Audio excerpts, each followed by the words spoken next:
Hello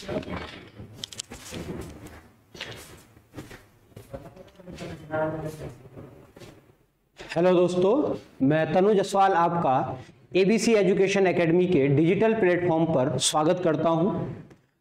अभी तक हमने उत्तराखंड की जो हमारी निःशुल्क सीरीज चल रही है इतिहास की, उस निःशुल्क सीरीज में हमने उत्तराखंड के इतिहास को परमार वंश तक पढ़ लिया। आज परमार वंश का जो आगे का भाग है, यानी कि जिसको हम टिहरी रियासत कहते हैं, आज हम उस टिहरी रियासत का इतिहास पढ़ेंगे। इस टिहरी रियासत के इतिहास के अंतर्गत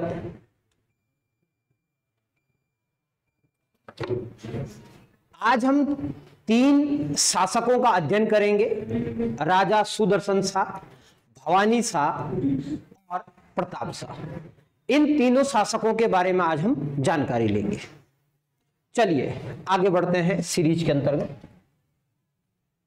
पहला व्यक्ति है जिसके बारे में अध्ययन करना है, वो है राजा सुदर्शन शाह। जब हम बात करते हैं सुदर्शन शाह की, तो इसके पीछे थोड़ी सी कहानी पे आ जाते हैं। 14 मई 1804 को उत्तराखंड के देहरादून में एक स्थान है खुड़बुड़ा। उस खुड़बुड़ा में गढ़वाल और अंग्रेजों का, गोरखों का युद्ध होता है।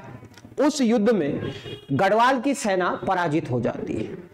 जब गढ़वाल की सेना पराजित हो जाती है तो यह सेना के सेनापति राजा प्रद्युमन शाह वीरगति को प्राप्त हो जाते हैं। उनके साथ उनका छोटा भाई पराक्रम शाह युद्ध लड़ रहा था। पराक्रम शाह भागकर कांगड़ा चला जाता है। सबसे छोटा भाई प्रीतम शाह, उसको नेपाली शासक बंदी बना के ले जाते हैं और उनके पुत्र सुदर्शन शाह भागकर हरिद्वार चले जाते हैं और वहीं पर अपनी माताओं के साथ और राज परिवार के साथ रहने लगते हैं। राजा सुदर्शन शाह 1815 से 1859 तक 55वें शासक रहते हैं।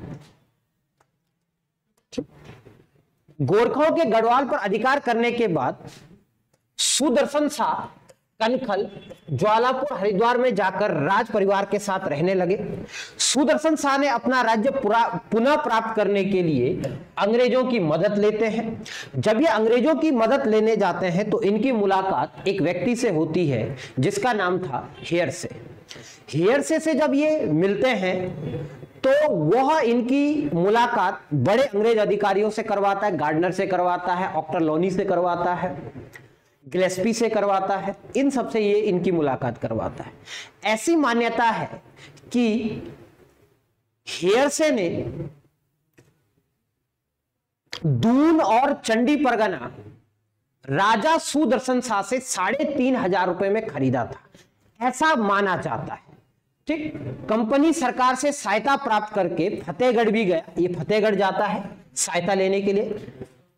तथा अंग्रेज गोरखा युद्ध में खलंगा युद्ध 1814 में होता है।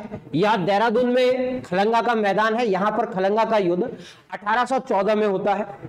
इस युद्ध में अंग्रेजी सेना का नेतृत्व गिलेस्पी कर रहे थे, जबकि गोरखा सेना का नेतृत्व बलभद्र थापा कर रहे थे। बलभद्र थापा और गिलेस्पी दोनों ही युद्ध में मारे जाते हैं, लेकिन अंततः गत्वा अंग्रेजी सेना यहाँ के खलंगा के किले पर अधिकार कर लेती है। खलंगा के किले के बाद 1815 में 27 अप्रैल के दिन वह लाल मंडी के किले पर अधिकार कर लेती, यानी कि गोरखा सेना को उत्तराखंड से पूर्णतः पराजित कर लेती है।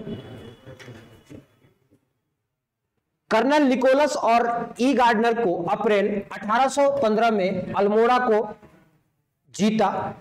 ऑक्टरलोनी ने 15 मई 1815 को वीर गोरखा सरदार अमर सिंह थापा को मलाव के किला जीत लिया। इसके बाद संगोली की संधि 28 नवंबर 1815 को बिहार के चंपारण जिले के संगोली में होती है, जो धनी गांव है वहां पर होती है। ये जो संधि थी, इस संधि में कुछ नियम रखे गए कि जो गोरखे हैं वह उत्तराखंड, सिक्किम, बिहार वाला क्षेत्र छोड़ देंगे और काठमांडू में एक ब्रिटिश रेजिडेंट रहेगा। दूसरा, काठमांडू में एक ब्रिटिश सेना की एक टुकड़ी रहेगी, ये उस शर्त में रखा गया। उसके बाद अंग्रेजों ने टिहरी के राजा यानी कि गढ़वाल के राजा के साथ शर्त रखी कि आप हमको युद्ध हट जाने के रूप में 5 लाख रुपए दीजिए, क्योंकि हमने आपकी तरफ से गोरखों के साथ युद्ध लड़ा। यह राशि दे पाने में जो राजा सुदर्शन शाह थे वो क्या नहीं थे, उनको संभव नहीं था। इस कारण अंग्रेजों ने यहां पर चाल चली और उन्होंने कहा कि यदि आप हमको पैसा नहीं दोगे तो हम गढ़वाल को क्या करेंगे, 2 भागों में बांट देंगे। एक भाग अंग्रेजों के अधीन रहेगा और दूसरा भाग गढ़वाली राजा के अधीन रहेगा। तो पूर्वी और पश्चिमी गढ़वाल 2 भागों में बांट देते हैं। पूर्वी गढ़वाल पर अधिकार हो जाता है ब्रिटिश का, जबकि पश्चिमी गढ़वाल पर अधिकार हो जाता है गढ़वाल के शासक सुदर्शन शाह का। सुदर्शन शाह को अलकनंदा और मंदाकिनी का पश्चिमी भाग मिला, जिसे टिहरी रियासत कहा गया। जिसको क्या कहा गया, टिहरी रियासत किया गया। बाकी का जो था यानी कि वर्तमान का चमोली, रुद्रप्रयाग आधा और पौड़ी गढ़वाल ब्रिटिश गढ़वाल में शामिल किया गया। इसकी पुष्टि 4 मार्च 1815 को सनद से होती है, जो विलियम फ्रेजर के द्वारा प्राप्त हुई थी। सुदर्शन शाह का राज तिलक टिहरी में भिलंगना नदी के तट पर सेमल के तप्पड़ यानी कि मैदान में राजगुरु नौटियाल जी के द्वारा किया गया था। 28 दिसंबर 1815 को राजधानी टिहरी बनाई गई और इसको टिहरी का रेस्टोरेशन डे कहा जाता है। अब इसके पीछे कहानी देख लेते हैं। होता क्या है कि जब अंग्रेज गढ़वाल को 2 भागों में बांट देते हैं तो गढ़वाल के राजा के पास राजधानी के लिए कोई जगह नहीं थी।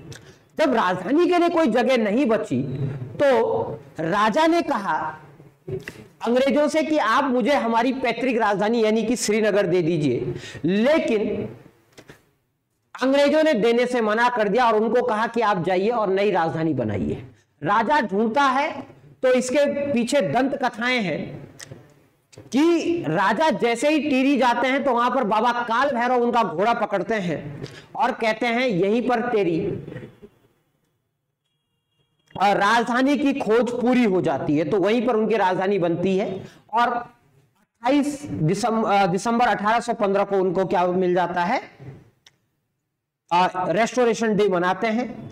6 फरवरी 1820 को ब्रिटिश पर्यटक मूरक्राफ्ट टिहरी पहुंचा और मूरक्राफ्ट ने इसको कार्यशील बुद्धिमान व्यक्ति बताया। किसको, राजा सुदर्शन शाह को। ये देखिए, ये राजा सुदर्शन शाह है, ये इनके द्वारा बसाई गई टिहरी है और यह वह पुराना दरबार है, पुराना दरबार जिसका निर्माण राजा सुदर्शन शाह करते हैं। लगभग 30 साल लगते हैं। सुदर्शन शाह ने एक त्रिखंडीय राजभवन का निर्माण किया। इसका निर्माण 1848 में प्रारंभ किया गया और इसका कार्य 30 वर्षों तक चलता है।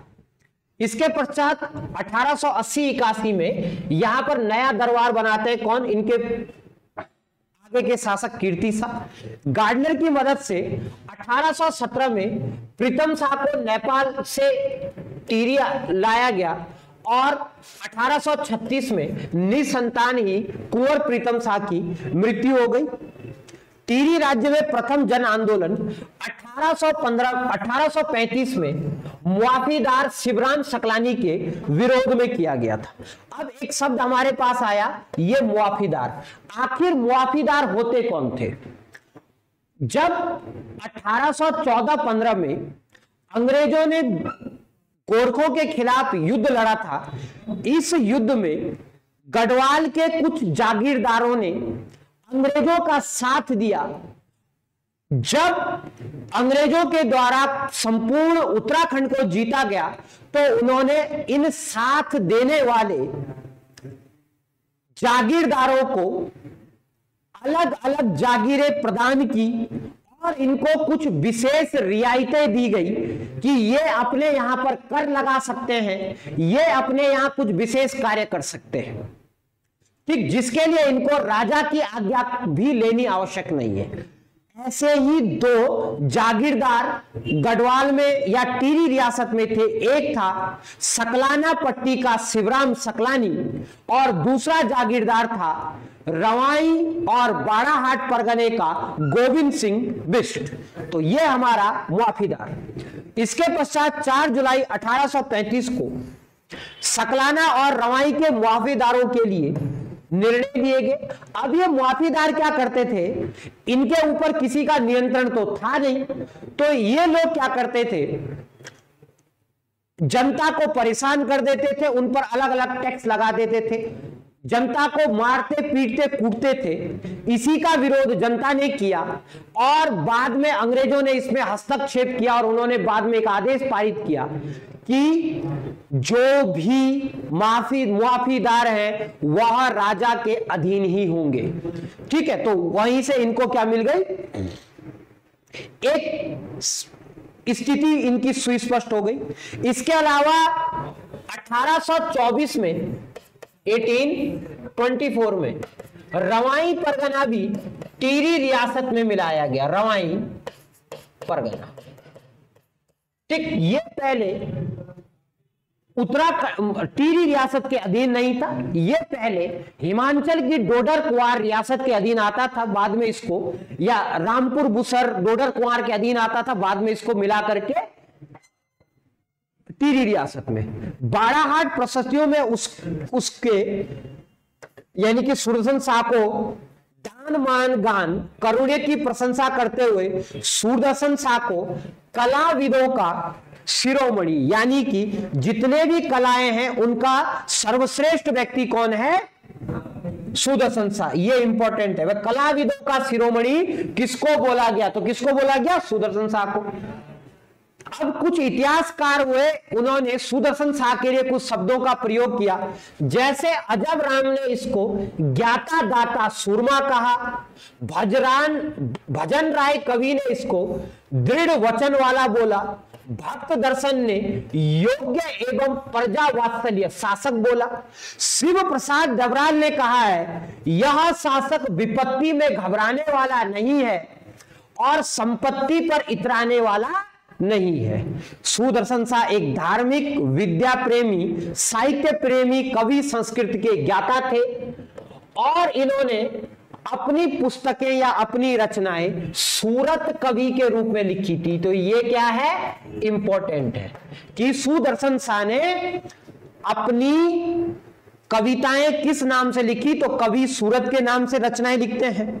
इनकी जो सबसे प्रसिद्ध रचना है वो है सभा सार ग्रंथ, जो कि ब्रज भाषा में है और यह 7 खंडों में विभाजित है, यानी कि 7 खंडों में निकाली गई है। अब ये जो सभा सार है इसकी एक विशेषता और है, इसमें गढ़वाली भाषा का भी प्रयोग हुआ है। लेकिन प्रश्न हमेशा बनता है कि सभा सार कौन से भाषा में लिखी गई है, तो कौन सी भाषा इसकी, ब्रज भाषा। और ये क्या है आपके पास, इंपॉर्टेंट है, मोस्ट क्वेश्चन आएगा पक्का। यहां पर जो भूमिकर था वह अन्न के रूप में लिया जाता था 1/8 और नगद लिया जाता था 7/8। ठीक है, चलिए आगे बढ़ो। शिवराम सकलानी को 6 गांव खास पट्टी या खस पट्टी और गोविंद सिंह बिष्ट को 3 गांव दिए गए थे, जबकि गुरु राम राय को 8 गांव जागीर के रूप में दिए गए थे। ठीक, 1857 के भारतीय स्वतंत्रता संग्राम में इसने यानी कि सुदर्शन शाह ने किसकी सहायता की थी, अंग्रेजों की सहायता की थी और सरकार अंग्रेजों ने इसको बिजनौर जनपद में कुछ भाग देने की बात की, लेकिन राजा था, इसकी तमन्ना क्या थी कि या तो मेरे को देहरादून में जमीन दे दो, जैसा आजकल ट्रेंड चल रहा है देहरादून में चाहिए जमीन, या तो मुझे क्या दे दो, पूर्वी गढ़वाल दे दो। अरे ये भी नहीं दे सकते तुम भाई, तो कम से कम पापा और दादा की राजधानी श्रीनगर दे दो। लेकिन अंग्रेजों का देख भाई चुपचाप रह ले, जितना दे रहे उतना मान, और बाद में उसको वहां भी नहीं दिया।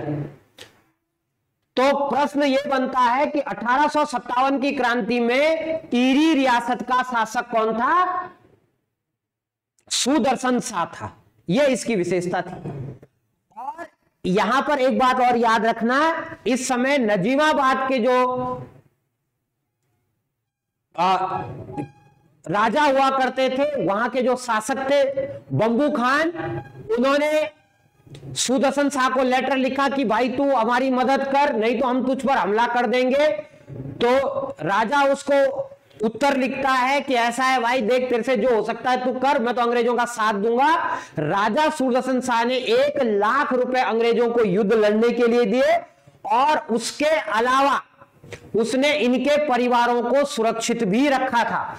चलिए, इसी बीच 6 जून 1859 को सुदर्शन शाह की मृत्यु हो गई। इसके दरबार में 2 चित्रकार रहते थे, चैतू और माणकू। सुदर्शन की इनकी जो रचना थी कुमोदानंद, ठीक है, सुदर्शनादे एक रचना है जो किसने की थी? इनके दरबार में रहने वाले कुमोदानंद ने। इसके अलावा इनके यहां सत्यानंद, दुर्गा पंत और वासवानंद भी रहते थे। ठीक है, अब कुछ चीजें याद रखनी है। मौला राम को इन्होंने बिल्कुल भी भाव नहीं दिया था, क्योंकि मौला राम जब ये अपने जीवन के बड़े दुख भरे जीवन जी रहे थे हरिद्वार में अलग अलग जगह पर, तो उसी जमाने मौला राम गोरखों की तारीफ करता था, उनको दानवीर कर्ण बोलता था, और इस राजा ने उसको कभी भी आश्रय नहीं दिया, जिस कारण मौला राम ने इसको खसिया नृप बोला, स्त्री गुणों वाला राजा बोला। यह कोटेशन आ सकता है कि सुदर्शन शाह को खसिया नृप या खसिया राजा या स्त्रीत्व गुणों वाला शासक बोला था। ठीक है, तो ये याद रखना। चलिए आगे चलते। इसके बाद शासक बनते हैं इनके पुत्र भवानी शाह। लेकिन भवानी शाह बड़े सीधे प्रकार के आदमी थे। हुआ क्या कि जो भवानी शाह थे, इनका एक भाई हुआ करता था शेर सिंह।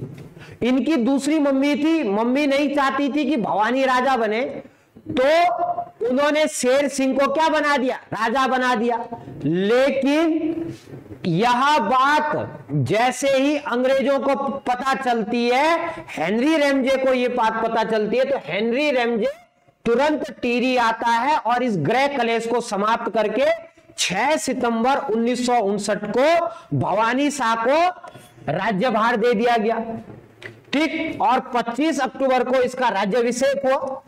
इसके काल में 1861 में कमिश्नर हेनरी रैमजे ने 12 आना बीसी भूमि व्यवस्था क्या की थी? लागू की थी। कहां पर?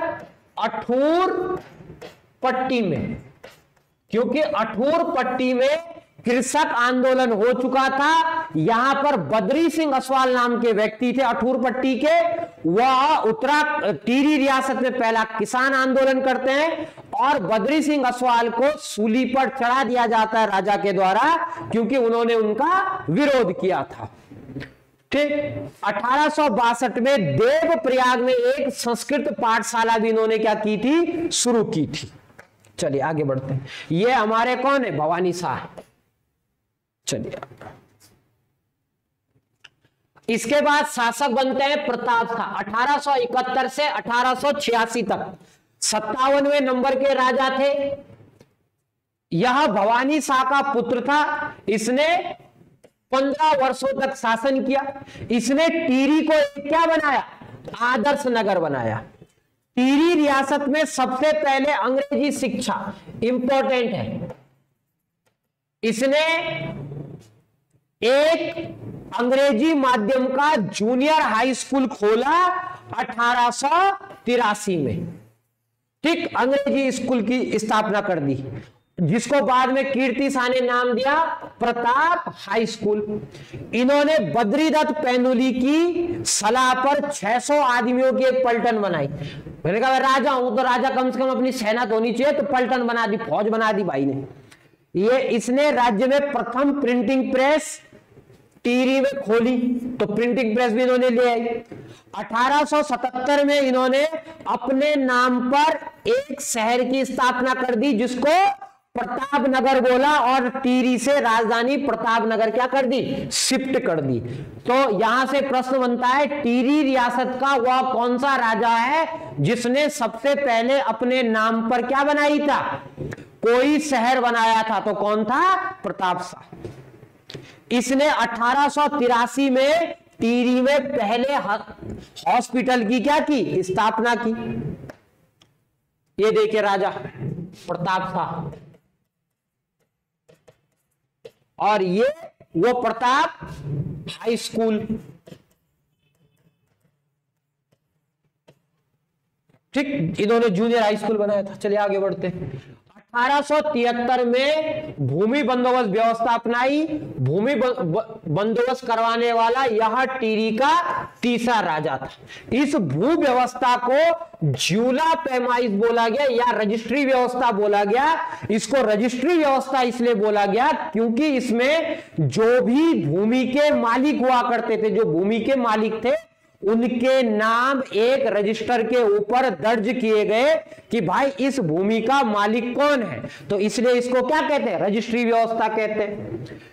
इनके काल में 4 प्रकार की अदालतें थी, दीवानी, फौजदारी, कलेक्ट्री और सरसरी।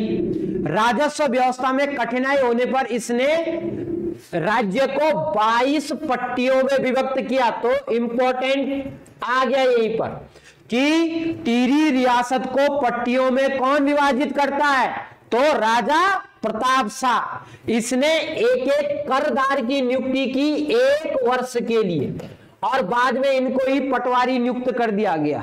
शांति व्यवस्था हेतु राज्य को 4 भागों में विभाजित कर दिया। इसने कहा भाई राज्य को 4 भागों में बांटो। एक सुदूर रवाई, तिब्बत सीमा से लगता हुआ टकनौर, चिल्ला और देवप्रयाग। राज्य में पुलिस विभाग की भी क्या कर दी, इसने स्थापना कर दी।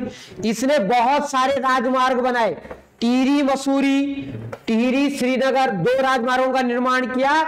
अन्य राजमार्गों की क्या की, मरम्मत की। मसूरी श्रीनगर में इसने 4 विश्राम गृह मतलब रेस्ट हाउस बना दिए। 1885 में महारानी की सलाह पे इसने खेड़, पाला और विसा, ये 3 क्या थी यहां पर टिहरी रियासत में 3 अलग अलग प्रकार के कर लगा लो, या 3 अलग अलग प्रकार की संस्कृति थी, या 3 अलग अलग प्रकार के कार्य होते थे जो जनता पर थोपे गए थे। पहला होता था बेगार या खेड़। राजा के घर में यदि कोई भी काम होगा, राजा को खेत जोतना है, राजा को दीवार देनी है, या राजा कोई भी काम करेगा तो उसके लिए प्रजा को निःशुल्क काम करना पड़ेगा। उसको क्या कहते हैं, बेगार कहते हैं या खेड़ कहते हैं। ठीक, पाला, अगला है पाला। पाला क्या था कि राज दरबार में घी और दूध निःशुल्क पहुंचाना था। अब हुआ क्या, राजा घर में खूब सारा घी दूध इकट्ठा हो गया। रानी ने कहा इतने घी दूध का क्या करेंगे भाई, बोल इस प्रथा को भी समाप्त कर। तो दूसरी प्रथा कौन सी समाप्त की गई, पाला। तीसरी है विसा। विसा क्या था, अन्न के रूप में कर को भंडार गृह में पहुंचाना। ठीक, तो टैक्स के रूप में। राजा ने राजधानी को उपवनों से सजाया, न्यायालय की स्थापना की। टिहरी न्यायालय भवन को चीफ कोर्ट कहा गया, ये इंपॉर्टेंट है। न्यायालय में टिकट व्यवस्था लागू की कि भाई अगर आपको क्या करना है, किसी के खिलाफ केस लड़ना है तो आपको टिकट लगाना पड़ेगा।